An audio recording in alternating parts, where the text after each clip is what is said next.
This good? Yeah, that's good. Okay. Hi, my name is Milios. I'm the writer, director, and producer of The Ghost in the Air. Ready, take one.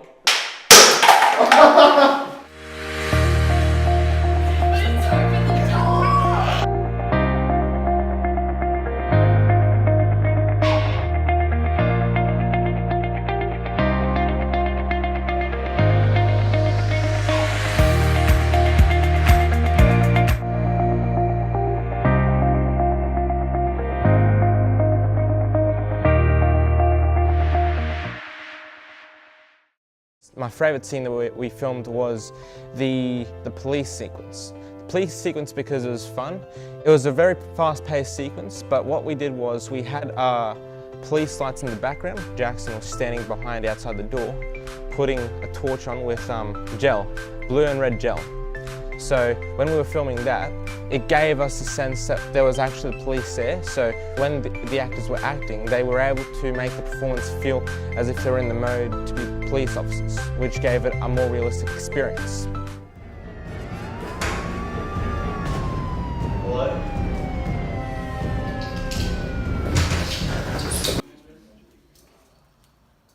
Cool. So shut the door, see how it looks like at night, going through the smoke glass.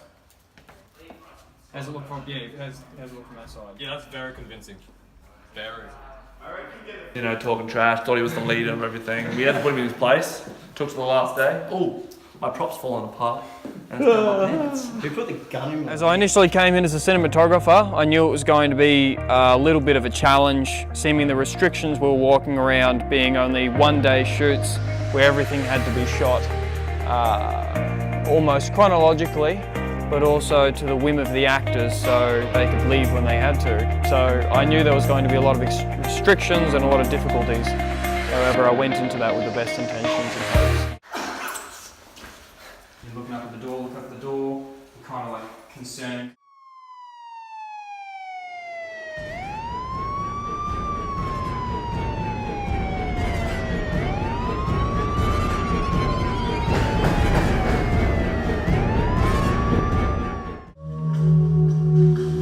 So within composing the actual score for the film, I really wanted to go for those kind of light ballads, nothing a little bit too spooky just yet, because we were meant to fool the audience into believing that it was not quite a horror, something else, hence the use of a lot of string and piano, just airy-fairy background.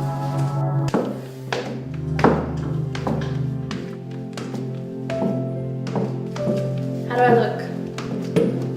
Look way out of my league. And then when it does come into the more horrific elements, more dramatic and more tense sounds were used. Identity of the member. The female passenger attempted to leave the car. Now, horror is a very hard genre and a very difficult and challenging genre to get into because you have to think about the jump scares, the tension, the story, how the actors will respond to all the horror elements that you're putting in. And it's all not just those few elements, but a lot of other elements such as the music, the editing that goes behind it, the writing process. And once you put it all together, and if it works well, you've done your job. Stay away from me. It's good. Cut, good job. You're under arrest and will be brought in for questioning. Stay away from me. Sir, are you listening? It's good. In the terms of actual conventions of horror, we did utilise the cinematic black bars that you will see within the film itself. Hopefully you have seen it before now. And that adds a certain production and quality to the visual look of the entire short film itself. However, I believe with the composition that we did nail a lot of those horrific elements.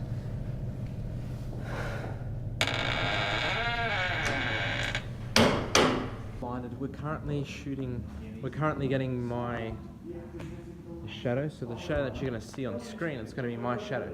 So we're going to project. My favourite jump scare in the film would have to be the chandelier scene. So the chandelier scene, what we had to do was we had to get someone to stand in front of the light that we were beaming against the wall. I had to do that because there was no one else available to do that. And then what we had to do was we had to get one camera downstairs as well as one camera upstairs, recording both. So the camera downstairs was recording Adam's reaction that you see, Adam Kane, Nick's reaction that you see.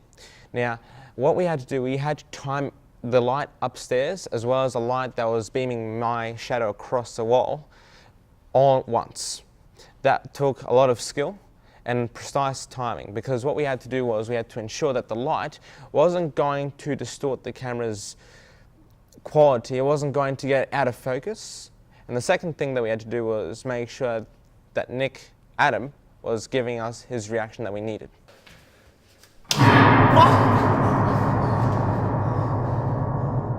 It's never perfect the first time, so you always got to make sure that you're adding stuff, you're taking away things, and when you're doing that, you're also improving it. In the heart of the film, good message, good techniques, hard work.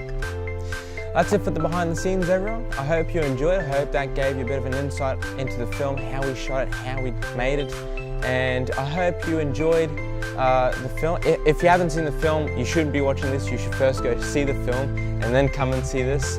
But make sure that you go check out the film on YouTube, film festivals, if it's in your local area, whatever the case is. Thank you for watching. My name is Milios. Voila.